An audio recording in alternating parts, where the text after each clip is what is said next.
Claudia Sheinbaum, la primera mujer presidenta de México y la figura política más poderosa del país, acaba de hacer algo que tiene a todos hablando. Decidió frenar el diálogo directo con los líderes de la CNTE en medio de una de las crisis políticas más delicadas de los últimos meses. Pero no solo eso. Mientras el gobierno asegura que busca estabilidad económica y proteger el futuro del TEMEC, las protestas magisteriales amenazan con proyectar una imagen de incertidumbre justo cuando México intenta atraer inversiones históricas. Y lo más polémico es que algunos sectores ya hablan de intereses políticos y económicos mucho más profundos detrás de estas movilizaciones. ¿Qué revela realmente esta confrontación entre el gobierno y la CNTE? ¿Estamos ante una simple protesta laboral o frente a una batalla que podría impactar el futuro económico del país? Lo vamos a descubrir al final. Suscríbete si quieres que esto siga saliendo a la luz. México atraviesa un momento extraordinariamente complejo. Por un lado, el país vive uno de los periodos más importantes de su historia reciente en materia económica. Durante los últimos años, la relocalización de empresas, el llamado nearshoring, ha colocado a México como uno de los destinos favoritos para la inversión extranjera. Grandes compañías internacionales observan al país como una plataforma estratégica para exportar hacia Estados Unidos. Sin embargo, mientras el gobierno celebra la llegada de nuevas inversiones, otro frente amenaza con alterar este escenario. La Coordinadora Nacional de Trabajadores de la Educación, mejor conocida como CNT, mantiene una intensa jornada de movilizaciones, bloqueos y protestas exigiendo la derogación del sistema pensionario aprobado en 2007 y mejoras sustanciales para el magisterio. Aquí tienes que entender algo muy importante. No se trata únicamente de un conflicto entre maestros y gobierno. Lo que está en juego, según distintas voces políticas y empresariales, podría ser mucho más grande. Porque estas protestas ocurren justamente cuando México se prepara para la revisión del tratado entre México, Estados Unidos y Canadá, el famoso TEMEC, el acuerdo comercial que sostiene buena parte de la economía nacional. ¿Por qué esto importa tanto hoy y no hace 1 o 2 años? Porque el contexto internacional cambió radicalmente. Las tensiones comerciales entre Estados Unidos y China continúan. Donald Trump ha regresado al centro de la política estadounidense, impulsando una agenda mucho más proteccionista. Y numerosas empresas internacionales buscan reducir su dependencia de Asia trasladando fábricas hacia territorio mexicano. Es decir, México compite por miles de millones de dólares en inversión. Cada fábrica nueva significa empleos. Cada inversión significa crecimiento. Cada contrato internacional significa desarrollo para miles de familias. Pero también significa competencia geopolítica. Y aquí es donde la historia comienza a complicarse. Porque mientras el gobierno intenta proyectar estabilidad, las imágenes de carreteras bloqueadas, casetas tomadas y manifestaciones masivas recorren medios nacionales e internacionales. ¿Puede una protesta social afectar realmente la percepción internacional de un país? Muchos analistas creen que sí. Otros consideran que se trata simplemente del ejercicio legítimo del derecho a la protesta. La polarización está servida. Por un lado, quienes sostienen que la CNTE tiene demandas históricas legítimas que deben ser atendidas. Por el otro, quienes aseguran que las movilizaciones podrían afectar sectores estratégicos de la economía mexicana. Y mientras este debate crece, la presidenta Claudia Sheinbaum decidió tomar distancia de una reunión directa con los dirigentes de la coordinadora, delegando las negociaciones a las secretarías correspondientes. ¿Por qué tomó esa decisión? ¿Fue una estrategia política? ¿Fue una señal de firmeza o simplemente reconoció que las posiciones están demasiado alejadas? Para entenderlo, primero hay que mirar hacia atrás, porque esta historia no comenzó hace unas semanas. Y lo que ocurrió hace casi 2 décadas explica gran parte del conflicto actual. Para entender por qué la CNTE tiene la capacidad de paralizar ciudades enteras y convertirse en uno de los actores políticos más influyentes del país, primero tenemos que viajar varias décadas al pasado. Porque esta historia no comenzó con Claudia Sheinbaum, ni siquiera comenzó con Andrés Manuel López Obrador. En realidad comenzó mucho antes. La Coordinadora Nacional de Trabajadores de la Educación nació en 1979 como un movimiento disidente dentro del sindicalismo magisterial mexicano. Surgió principalmente en estados del sur del país como Oaxaca, Chiapas, Guerrero y Michoacán, regiones históricamente marcadas por altos índices de pobreza, marginación y desigualdad. Desde sus orígenes, la CNTE se presentó como una alternativa crítica al sindicalismo tradicional.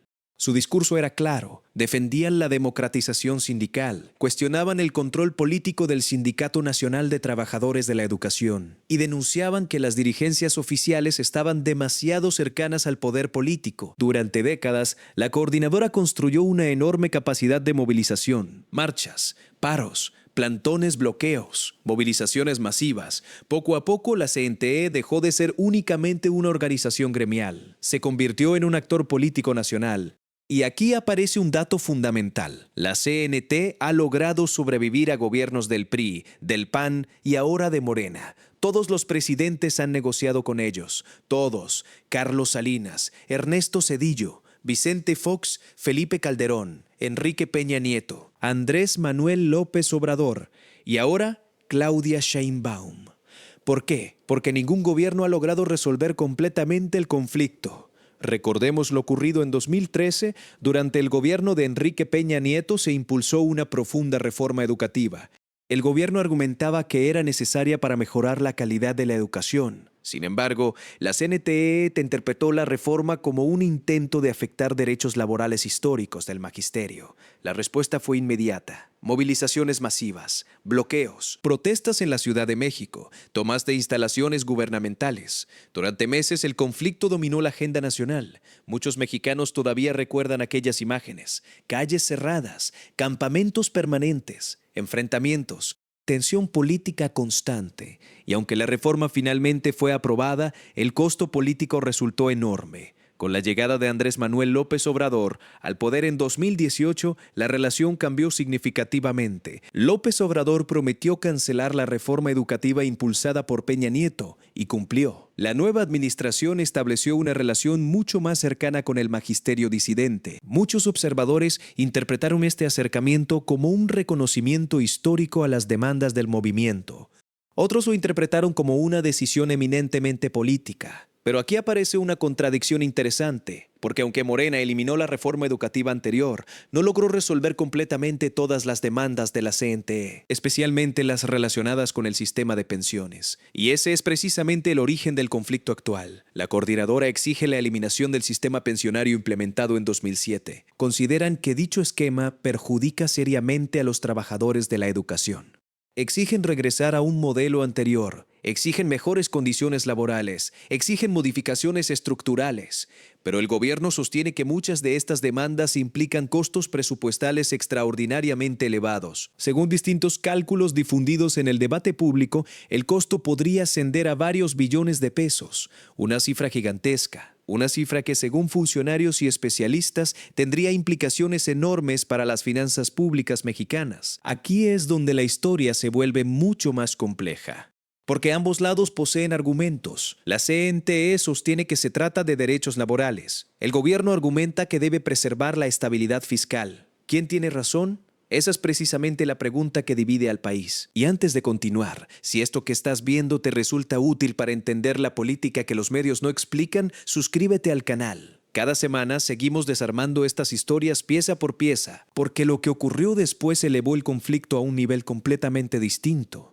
La llegada de Claudia Sheinbaum al poder generó expectativas dentro del movimiento magisterial. Muchos pensaban que la cercanía ideológica con el proyecto de la Cuarta Transformación facilitaría acuerdos rápidos, pero las negociaciones no avanzaron como algunos esperaban. Por el contrario, las tensiones crecieron, las movilizaciones aumentaron y la presión política comenzó a intensificarse. Lo más interesante es que este no parece ser un conflicto aislado. Muchos analistas consideran que estamos observando un patrón histórico que se repite constantemente en México.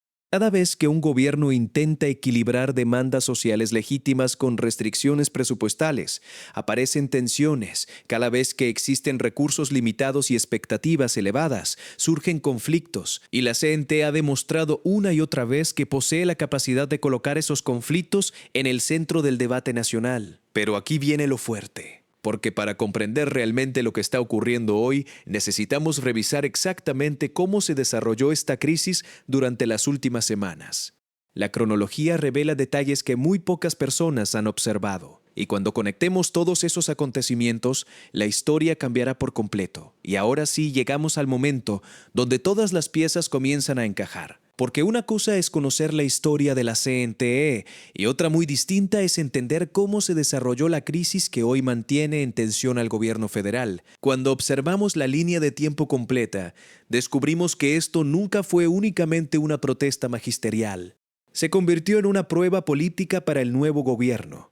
Todo comenzó semanas atrás. A principios del conflicto, la Coordinadora Nacional de Trabajadores de la Educación anunció una nueva jornada nacional de movilizaciones. Sus dirigentes argumentaban que las respuestas gubernamentales eran insuficientes y que las promesas realizadas durante campañas anteriores todavía no se habían cumplido. La exigencia principal seguía siendo la misma: la derogación del sistema pensionario implementado en 2007.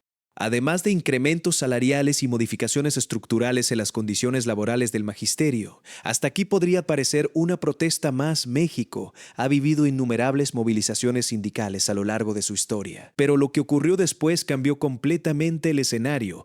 Pocos días más tarde, contingentes provenientes de distintos estados comenzaron a concentrarse en la Ciudad de México, Oaxaca, Chiapas, Guerrero, Michoacán. Miles de maestros comenzaron a instalar campamentos permanentes y a organizar movilizaciones en puntos estratégicos de la capital.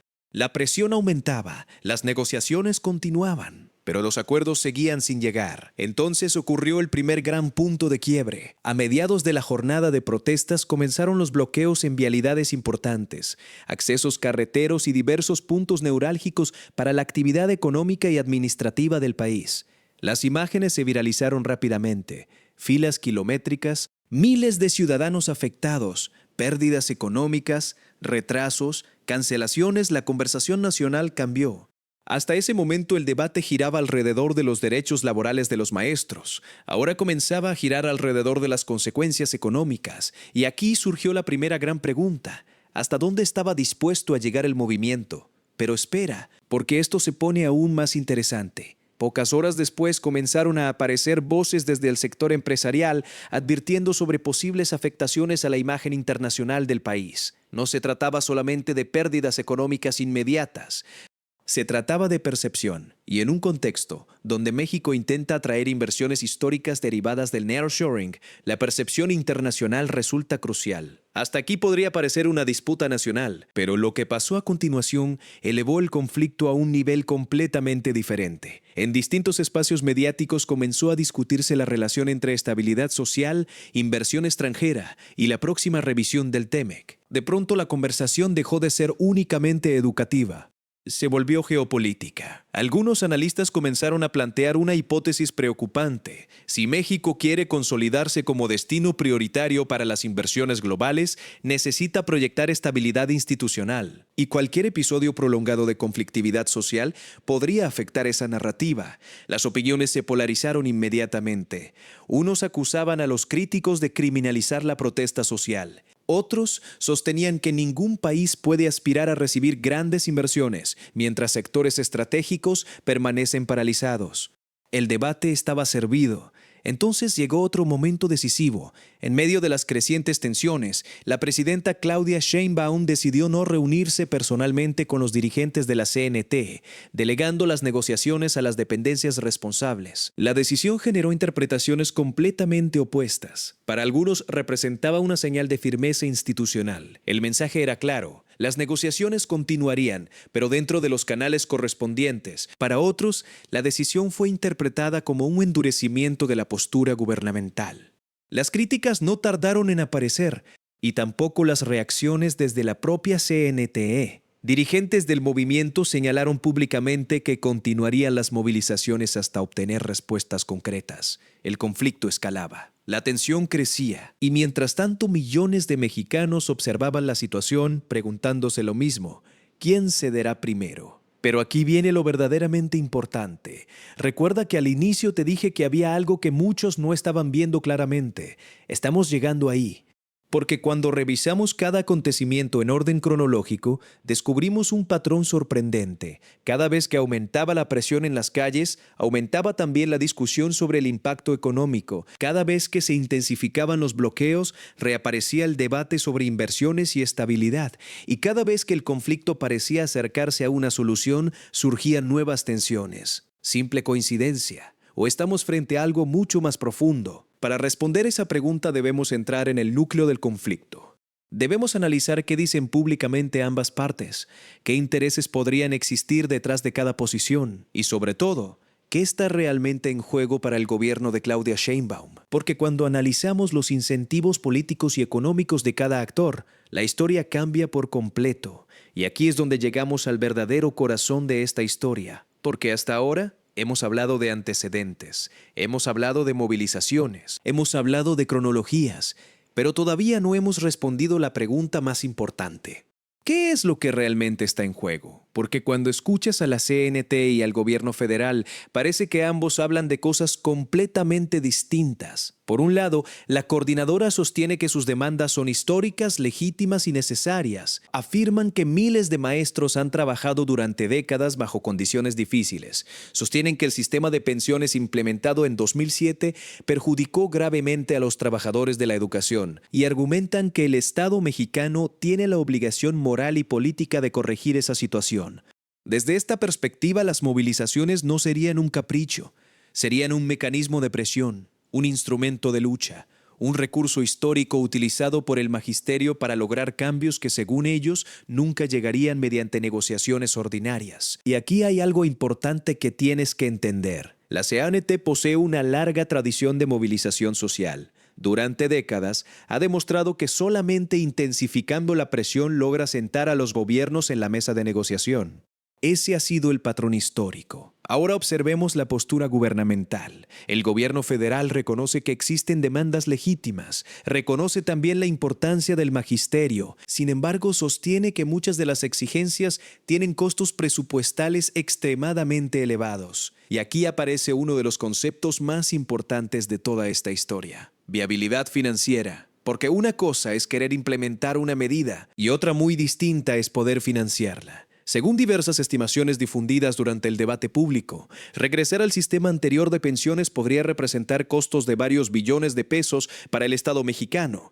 Estamos hablando de cantidades enormes, cantidades capaces de afectar significativamente las finanzas públicas nacionales. Y aquí surge una contradicción muy interesante. La CNTE sostiene que defender derechos laborales no debe depender exclusivamente de criterios presupuestales, pero el gobierno argumenta que precisamente la responsabilidad de gobernar consiste en administrar recursos limitados. ¿Quién tiene razón? Esa es la pregunta que divide a millones de mexicanos. Pero aquí viene lo fuerte, porque detrás del debate público podrían existir incentivos políticos mucho más profundos. Algunos analistas consideran que la CNT necesita mantener su capacidad de movilización para conservar influencia dentro del escenario político nacional. Después de todo, la capacidad de convocar miles de personas representa poder, poder de negociación, poder mediático, poder político, y ningún actor político renuncia fácilmente al poder. Por otro lado, el gobierno de Claudia Sheinbaum enfrenta un desafío completamente distinto. Necesita mantener estabilidad económica, necesita preservar la confianza de inversionistas nacionales e internacionales, necesita garantizar gobernabilidad, pero al mismo tiempo tampoco puede romper completamente con sectores sociales históricamente cercanos al movimiento de la Cuarta Transformación. Ese equilibrio es extraordinariamente complejo, porque cualquier decisión implica costos. Si el gobierno concede demasiado, podría enfrentar enormes presiones presupuestales y abrir la puerta a nuevas exigencias de otros sectores. Pero si adopta una postura excesivamente rígida, corre el riesgo de profundizar el conflicto social. Es un dilema político clásico. Y aquí entramos en la segunda capa de esta historia: lo que realmente buscan los distintos actores. Según diversas versiones políticas y análisis especializados, el gobierno federal estaría intentando construir una nueva relación institucional con la CNTE, una relación basada en el diálogo, pero también en límites claros. La decisión de Claudia Sheinbaum de no encabezar personalmente las negociaciones podría interpretarse precisamente dentro de esta lógica. El mensaje parecería ser el siguiente: el diálogo continúa. Las puertas permanecen abiertas, pero las negociaciones deben desarrollarse dentro de los canales institucionales, sin interlocuciones excepcionales. Sin embargo, algunos sectores consideran que esta estrategia podría aumentar la tensión, porque históricamente la CNTE ha respondido a señales de firmeza intensificando sus movilizaciones. Y aquí es donde la historia adquiere una dimensión todavía mayor. Porque detrás de la disputa entre gobierno y magisterio existen fuerzas estructurales mucho más grandes. La economía mexicana atraviesa un momento crucial. El país compite por atraer inversiones multimillonarias derivadas del nearshoring. La revisión futura del TEMEC se aproxima. La competencia internacional por capitales extranjeros es cada vez más intensa. Y en este contexto, la estabilidad social adquiere un enorme valor estratégico. Empresarios, inversionistas, mercados financieros, todos observan. Todos analizan, todos toman decisiones. Y antes de entrar a la parte más oscura de esta historia, si estás cansado de que la corrupción siempre quede impune, suscríbete, porque lo que viene ahora es exactamente lo que nadie quiere que sepas. Porque cuando observamos quién gana y quién pierde con esta crisis, aparecen preguntas incómodas. ¿Podría este conflicto afectar la percepción internacional sobre México? ¿Podría influir en futuras decisiones de inversión? ¿Podría convertirse en un problema político mucho mayor para el gobierno federal? Muchos especialistas creen que sí, otros sostienen que México ha enfrentado crisis sociales mucho más graves y aún así ha mantenido su atractivo económico. La discusión continúa abierta, pero hay algo que resulta imposible ignorar. Cada día que pasa sin solución aumenta la presión sobre todas las partes involucradas y mientras el conflicto se prolonga, comienzan a aparecer nuevas voces, medios de comunicación, empresarios, políticos de oposición, gobernadores, analistas, todos empiezan a posicionarse. Y cuando analicemos esas reacciones descubrirás algo sorprendente, porque la batalla ya no se está librando únicamente en las calles. Ahora también se está librando en la opinión pública. Y fue precisamente en ese momento cuando el conflicto dejó de pertenecer exclusivamente al gobierno y a la CNTE, porque una vez que la opinión pública entra en juego, la historia cambia completamente. Los medios de comunicación comenzaron a dedicar espacios cada vez más amplios a las protestas. Las imágenes de bloqueos, campamentos y movilizaciones dominaron noticieros, programas de análisis y redes sociales. Pero aquí ocurrió algo muy interesante. La interpretación de los hechos fue radicalmente distinta dependiendo del medio y del sector político que los analizaba. Por un lado, algunos medios enfatizaban el carácter histórico de las demandas magisteriales. Recordaban que muchas de las exigencias de la CNTE llevan décadas sin resolverse. Señalaban que miles de maestros trabajan en condiciones extremadamente difíciles, particularmente en comunidades rurales e indígenas. Desde esta perspectiva, las protestas representaban una lucha legítima por derechos laborales y justicia social. Pero otros medios adoptaron una narrativa completamente diferente. Se enfocaron en las afectaciones económicas, en los bloqueos, en las pérdidas para comerciantes, en el impacto para ciudadanos que no podían desplazarse libremente. Y sobre todo, comenzaron a plantear una pregunta cada vez más frecuente. ¿Hasta qué punto una protesta social puede afectar la imagen económica de un país? En redes sociales la polarización explotó. Hashtags como Hey NTA, Sheinbaum, TMX, México y Educación dominaron la conversación durante horas. Miles de usuarios expresaban solidaridad con los maestros. Miles más exigían el restablecimiento del orden y el libre tránsito. La división era evidente y entonces apareció un nuevo actor. El sector empresarial, diversas organizaciones empresariales comenzaron a manifestar públicamente su preocupación por la prolongación del conflicto. Argumentaban que México atraviesa un momento decisivo para atraer inversiones internacionales y que la estabilidad social resulta fundamental para consolidar la confianza de inversionistas extranjeros. No se trataba únicamente de pérdidas inmediatas, se trataba de percepción. Y en economía, la percepción muchas veces resulta tan importante como la realidad, porque las inversiones no solamente responden a números, también responden a expectativas, a confianza, a certidumbre. Y aquí es donde la historia se vuelve todavía más compleja. Porque mientras algunos empresarios pedían soluciones rápidas, sectores cercanos al movimiento social advertían sobre los riesgos de priorizar exclusivamente criterios económicos por encima de demandas históricas. El debate se intensificaba, pero eso no es todo, porque la oposición política también comenzó a intervenir. Algunos dirigentes opositores acusaron al gobierno de debilidad, sostenían que la administración federal no había logrado resolver un conflicto con sectores que históricamente habían mostrado simpatía hacia el movimiento de la Cuarta Transformación. Otros señalaron exactamente lo contrario. Afirmaban que el gobierno estaba endureciendo posiciones frente a organizaciones sociales que anteriormente habían recibido un trato distinto. Las contradicciones comenzaron a multiplicarse, y aquí surge otra pregunta. ¿Puede un gobierno satisfacer simultáneamente las expectativas de todos los sectores? La respuesta probablemente es no. Gobernar implica tomar decisiones, y cada decisión produce ganadores y perdedores. Precisamente por eso esta crisis representa una prueba política tan importante para Claudia Sheinbaum. Porque la presidenta no solamente enfrenta un conflicto sindical, en realidad enfrenta un examen de liderazgo. Un examen sobre su capacidad para administrar tensiones sociales complejas. La reacción fue tan fuerte que hasta canales como este recibieron mensajes pidiéndonos que cubriéramos esta historia. Y aquí estamos. Si quieres que sigamos haciéndolo, suscríbete porque sin tu apoyo, este tipo de análisis no llega a nadie. Porque ahora debemos ir más allá de las noticias diarias. Debemos observar el patrón. Y cuando observamos el patrón, descubrimos algo verdaderamente interesante. No es la primera vez que México enfrenta una situación similar. A lo largo de la historia reciente, distintos gobiernos han tenido que equilibrar tres factores simultáneamente: demandas sociales, estabilidad económica, gobernabilidad política. Y casi siempre ese equilibrio ha resultado extraordinariamente difícil. Especialistas en ciencia política suelen señalar que los movimientos sociales fuertes aparecen precisamente cuando amplios sectores sienten que sus demandas no están siendo atendidas suficientemente.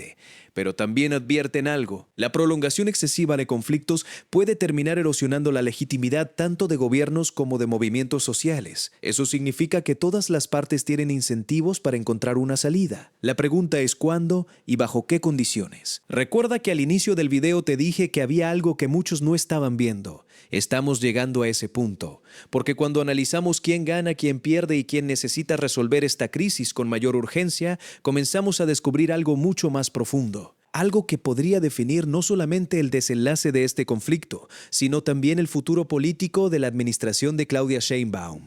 Y eso es exactamente lo que veremos en la revelación final, porque las piezas finalmente están listas para conectarse.